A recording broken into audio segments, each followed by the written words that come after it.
मेरे दिव्य गुरुदेव श्री परमहंस योगानंद जी के द्वारा ये टॉपिक, यह सृष्टि एक ब्रह्मांडीय चलचित्र के साथ सादृश्यता रखती है, यानी कि यह सृष्टि ईश्वर का चलचित्र है। यह श्लोक 15 से 18 की व्याख्या में भाग 3 अध्याय 1 श्रीमद् भगवद गीता के द्वारा श्रीमद् भगवद गीता कृष्ण अर्जुन संवाद में पूज्य गुरुदेव परमहंस योगानंद जी के द्वारा गीता के इन वर्तमान श्लोकों में निहित गहरे विषय को स्पष्ट करने में एक उदाहरण सहायता कर सकता है। कौन सा उदाहरण? जैसे कि एक आदिवासी, एक ऐसा व्यक्ति जो आदिम है। आदिम मतलब जो पर्वतों और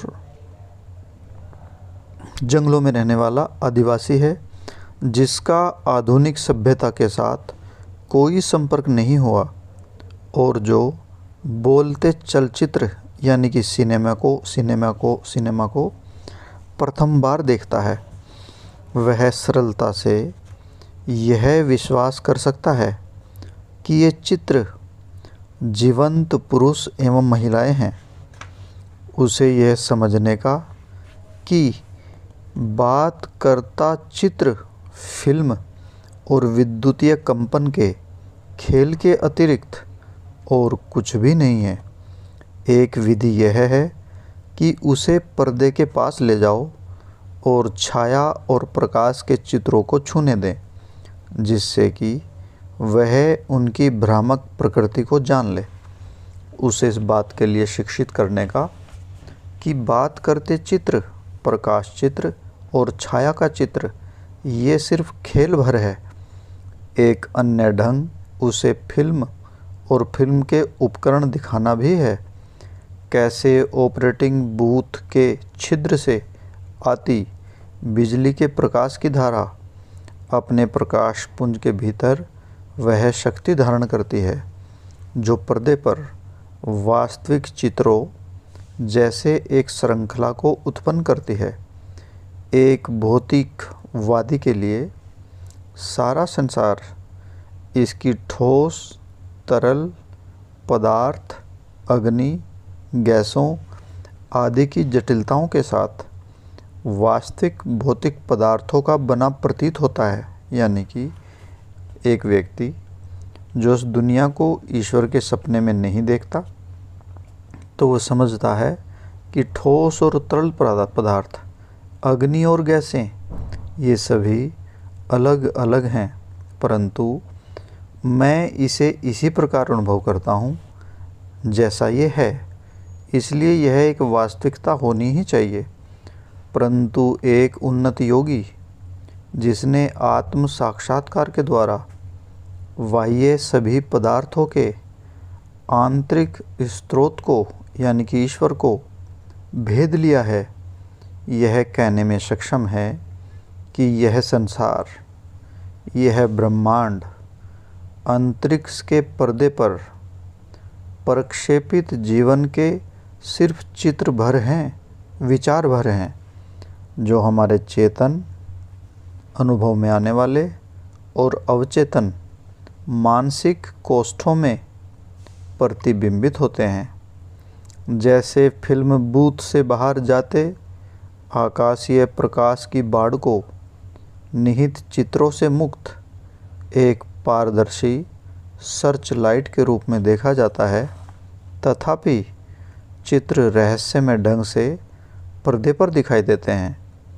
वैसे ही परमात्मा अनंतता के केंद्र में अपने मंडप से किरणों की गोल आकार गठड़ी अदृश्य सर्च लाइटों को प्रक्षेपित कर रहे हैं, जो प्रकृति में निहित माया के पारस्परिक क्रिया करते सिद्धांतों की फिल्म से होकर जाने पर अपने केंद्र में अंतरिक्ष के पर्दे वास्तविक प्रतीत होते चित्रों की एक अनंत विद्वता को उत्पन्न करते हैं। परंतु चित्र छाया रूपी भ्रम है। जो भी दिखाई देता है वो प्रकाश का बस भ्रम है। एकमात्र वास्तविकता परमेश्वर और अनेक रूपों में जो ब्रह्मांडीय भ्रम के नाटक को देखते एवं उसमें पारस्परिक क्रिया करते हैं, उनकी पृथक अस्तित्व की चेतना है। एक योगी जो अपने अंदर की अंधकार में अदृश्यता में अपनी बंद आँखों से ताकता है, अंततः वहाँ 6 सूक्ष्म मंडप पाता है। मंडप मतलब केंद्र, जैसे कि मूलाधार, स्वादिष्ठान, मणिपुर, अनाहत, विशुद्ध और मेरुशीर्ष व कुटस्थ के संयुक्त केंद्र जो मेरुदंड मस्तिष्क के आकार और भ्रूमध्य में स्थित हैं। एक योगी देखता है कि वास्तविक एवं जीवंत प्रतीत होता उसका शरीर और शरीर रूपी चित्र मूलाधार में पृथ्वी तत्व की धारा, स्वादिष्ठान में जल तत्व की धारा, मणिपुर में अग्नि तत्व की धारा और अनाहत केंद्र में वायु तत्व की धारा, विशुद्ध चक्र में आकाश तत्व की धारा और मेरुशीर्ष यानी कि मेडुला एवं कुटस्थ के केंद्रों में चेतना और प्राण शक्ति की धारा से उत्पन्न होता है।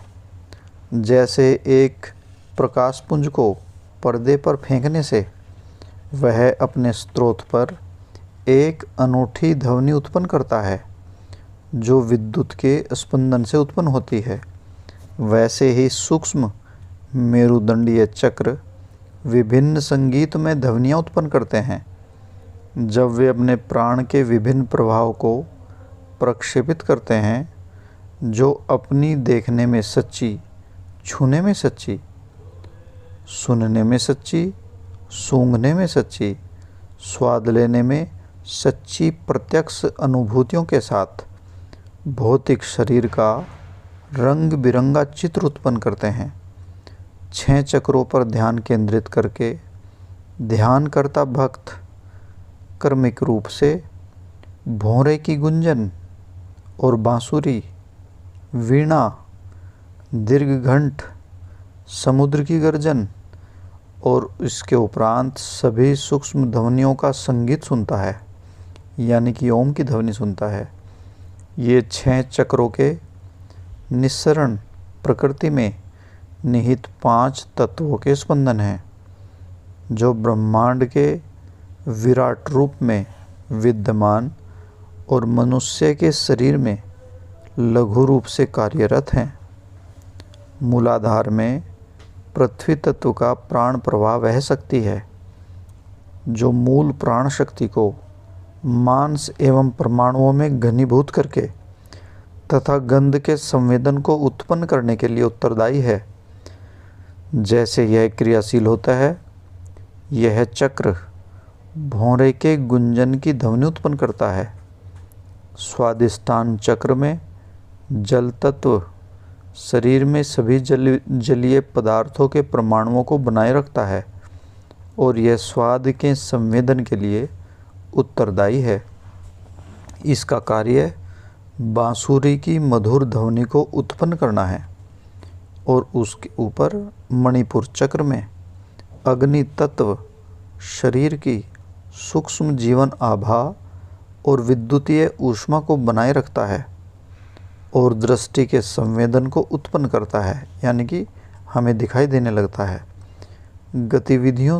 इनकी गतिविधियों से वीणा जैसी मधुर ध्वनियाँ उत्पन्न होती हैं। अनाहत चक्र में वायु तत्व ऑक्सीजन और प्राण शक्ति को शरीर की कोशिकाओं के साथ जुड़ने में सक्षम बनाता है तथा यह स्पर्श की संवेदना के लिए भी उत्तरदायी है। इसका कार्य दीर्घघंट एक बड़े घंटे के जैसी की आवाज़ की ध्वनि उत्पन्न करता है। विशुद्ध चक्र में आकाश तत्व शरीर की आकाशीय पृष्ठभूमि को सभी आकाशीय स्पंदनों से समय मिला करके बनाए रखता है। सूक्ष्म आकाशीय स्पंदन का यह पर्दा जिस पर शरीर और संपूर्ण प्रकृति की छवि प्रक्षेपित होती है। विशुद्ध चक्र सुनने की संवेदना उत्पन्न करता है और सागर की गड़गड़ाहट के ब्रह्मांडीय कंपन से गूंजता है। संयुक्त मेरुशीर्ष और कूटस्थ केंद्र चेतना, प्राण शक्ति, स्पंदनात्मक तत्व, उत्पत्ति स्थानों के डायनमो है। यह उच्च केंद्र जैसे पृथ्वी, जल, अग्नि, वायु, आकाश के मौलिक स्पंदनों के सभी डायनमो को प्राण एवं चेतना से लगातार अणुप्रमाणित यानी कि रिचार्ज करता रहता है, जो शरीर के मांस धातु, रक्त और सभी जलीय पदार्थों, ऊष्मा, ऑक्सीजन और प्राण शक्ति एवं आकाशीय गतिविधियों को बनाए रखता है। दूसरे शब्दों में, शरीर जैसा प्रतीत होता वैसा यह है नहीं। यह 6 सूक्ष्म केंद्रों से, चक्रों से आने वाले 6 प्राण प्रवाह के संयोजन का एक जटिल परिणाम मात्र है और ये प्राण प्रवाह किसी सृजनात्मक ओम स्पंदन के गोलाकार ब्रह्मांडीय ऊर्जा का प्रक्षेपण मात्र है, जो अपने केंद्र बिंदु में ब्रह्मांड के विराट स्वप्न चित्रों को उत्पन्न करता है।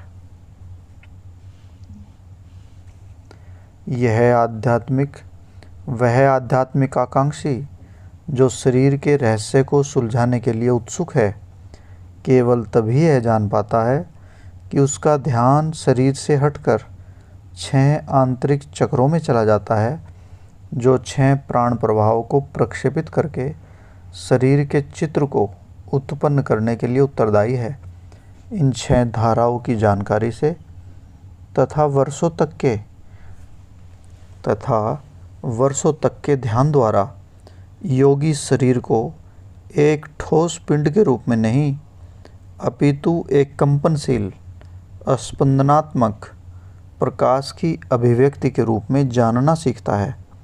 तब योगी ठीक रूप से समझता है कि शारीरिक कोशिकाओं का आधार परमाणु ऊर्जा है, जो प्राण अणुओं अर्थात सूक्ष्म ऊर्जा से आती है, और जो विचार अणुओं अर्थात कारण यानी कि मानसिक ऊर्जा से आते हैं, तथा यह कि ये सब ब्रह्मांडीय चेतना के कंपन की विभिन्न दर और ईश्वर के मन के भिन्न स्वप्न हैं, अलग अलग स्वप्न मात्र हैं, विचार हैं। जब यह अनुभूति योगी के अपने आत्म साक्षात्कार का एक अंश बन जाती है, तो वह अपने शारीरिक उपकरणों के सभी कार्यों को सचेत रूप से नियंत्रित कर पाएगा तथा अपनी इच्छा के अनुसार शरीर को प्रकट अथवा अदृश्य करने में सक्षम हो सकेगा। इन गीता श्लोकों में पांडवों द्वारा शंख ध्वनि करने के महत्वपूर्ण महत्व का संक्षेप वर्णन इस तरह से है। सांसारिक मनुष्य जिसका ध्यान भौतिक पदार्थों में ही लगा रहता है, केवल बाह्य जगत के कोलाहल को ही सुनता है, परंतु इंद्रिय आसक्त मन तथा आत्मा से युक्त हुए विवेक के बीच में मनोवैज्ञानिक एवं आध्यात्मिक युद्ध में दोनों युद्धरत इंद्रियाएं एवं आत्मशक्तियाँ ध्यानरत भक्त की चेतना पर विजय प्राप्त करने के प्रयास में विभिन्न स्पंदनों को उत्पन्न करती है।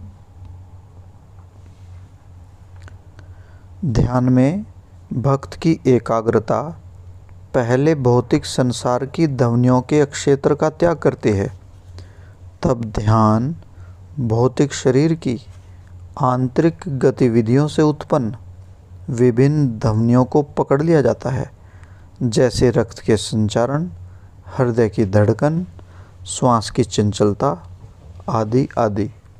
जब मनुष्य की एकाग्रता पूर्ण रूप से भीतर केंद्रित हो जाती है, तब ये स्पंदन अत्यधिक ऊंचे सुनाई देने वाले और परेशान करने वाले बन जाते हैं और गहन ध्यान द्वारा भक्त आंतरिक स्थूल ध्वनियों से परे चला जाता है और जब वह सूक्ष्म राज्य में होकर जाता है, वह सूक्ष्म जीवन शक्तियों की विभिन्न स्पंदनात्मक ध्वनियों, जैसे कि शंख बजाए जाने की ध्वनियाँ, संगीतात्मक गुण के गोलाकार पूर्ण व घूमते स्पंदन, भौंरा या बांसुरी या वीणा, घंटी, समुद्र गर्जन और सूक्ष्म संगीत को सुनने लगता है। उन ध्वनियों का पीछा करते हुए वह प्राण और चेतना के चक्रों के केंद्रों को पता लगाना सीखता है। चक्रों के स्थान का पता लगाने के पश्चात समय पाकर वह वास्तव में उन्हें देखता भी है। यह उपलब्धि सामान्यतः एक उन्नत गुरु के मार्गदर्शन और आशीर्वादों से वर्षों के ध्यान के द्वारा ही प्राप्त होती है। अंत में केंद्रों को देखकर और उनके माध्यम से समाधि के विभिन्न चरणों में अपनी चेतना का आरोहण करके योगी शरीर के रहस्य को सुलझा लेता है और वह इसे इच्छानुसार बदलने या बदले जा सकने वाले प्रकाश के स्पंदनों के रूप में जानता है। जय गुरु जी।